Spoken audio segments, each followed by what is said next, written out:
the big question that I had in my head was, all right, if my daughter's ready to buy a house, but she can't quite make it happen on her own, how can I help her? Because Yeah, I think there's plenty of people sitting in a decent cash position that want to help their kids buy houses, but they don't sure. just want to buy their kids a house.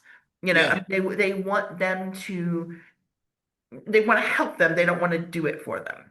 So No, let's talk about 100%. Well, I think it's a great talking point, and there's a couple different avenues and ways that you can go about helping your kids buy a house. So, first of all, you can co-sign the mortgage with your kid, which means that you are on the loan application. And most importantly, you're liable for the loan.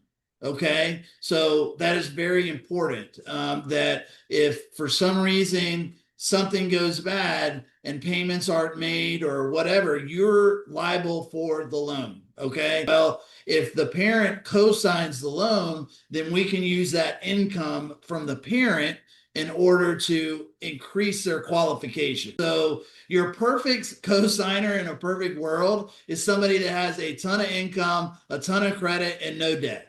Okay. And yeah. that may be a lot of parents in the situation, but it's important for parents and people to know that when you co-sign, it doesn't have to be your kid. But also, to be clear, your kid or whoever it is you're co-signing for then has to handle that payment. So if they're helping them get to a $400,000 house and the payment is too much for the kid to make, well, that kind of defeats the purpose.